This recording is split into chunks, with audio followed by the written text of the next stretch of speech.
Okay, in the show last Friday, we talked about some of our favorite phrases, and we wondered about the origin. Yes, this inspired our producers to make the Origin of Phrases quiz. We'll be given a popular phrase, and we'll have to guess how it came to be. Where did it even come from? Are you ready? I'm ready. Let's get started, and our first one is bite the bullet. Okay, so? Okay, so these are 4 possibilities. One of these is true. Is it A, dentists used it because the lead helped treat cavities, doctors used it to ease the pain of surgery, Shakespearean turn of phrase, or Mayans believed it showed the gods that you were not afraid of them? I don't know. None of this seems right to me. Yeah, but you got me thinking B is a good idea. Well, I went with A. I did B. So who's right? B. You even said that's what it was!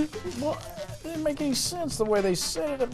I was talking about... To ease the pain of surgery. Okay. Yeah. Mad as a Hatter. A, it comes from the Mad Hatter from Alice in Wonderland. B, Mad Hatter disease, which came from the mercury used in hats and poisoned people. C, during the Renaissance, hat makers protested new laws that raised the price of felt. D, the Catholic Church first used this phrase to call Henry VIII's sanity into question when he tried to break from the institution. Oh. The one that makes the most sense to me is C. C. What? There's Mad Hatter disease? I didn't know that. What is it? I don't know. It's just extreme bouts of anger. Huh. Okay, number 3, turn a blind eye.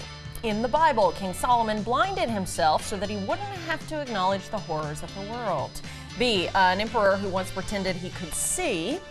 C, misquoted French phrase, turn An eye blind. an eye blind.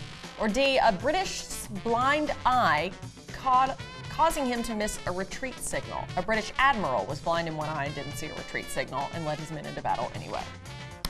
I don't remember King Solomon blinding himself, do you? I don't. And I say it like I was there. Yeah. I don't remember that, hanging out with I old hung out Saul. with him all the Me and time. Saul hanging out. Yes. Are you gonna take all those women?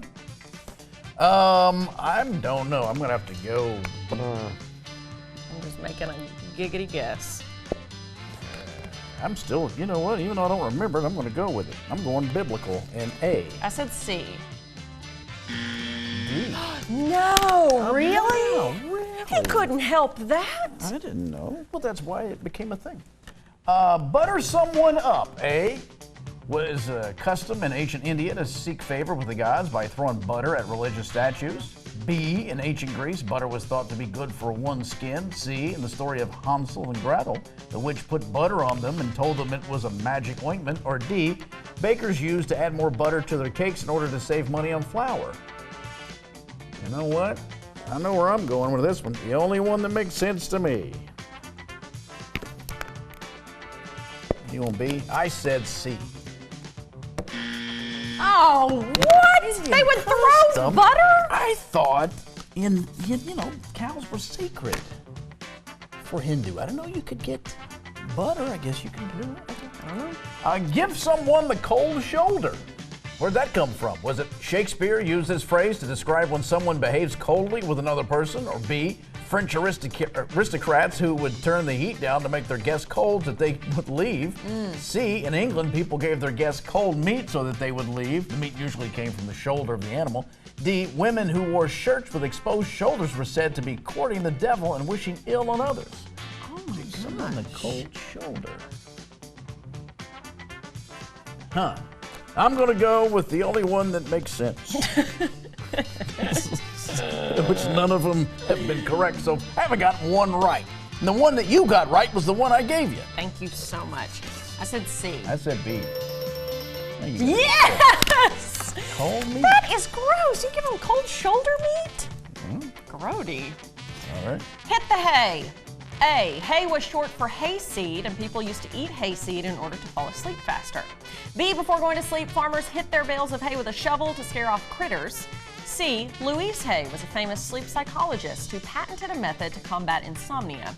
Or D, people used to literally hit their beds to arrange the hay in their mattress. All right, I'm going to do the only one that makes sense, and I got it this time. I know I got to be right here. D. D. Yes. Yes, my marker is starting to go. I may need to use yours. I'm on the board. Yes. All right. Okay. Go the whole 9 yards. A, in football, coaches say this to refer to the last 9 yards before a touchdown, which are the hardest to get across. B, tailors used to say this when they needed many yards of fabric. C, during World War II, fighter pilots were equipped with 9 yards of ammunition. D, during the Constitutional Convention, the delegates would fill very long scrolls keeping minutes of their discussions.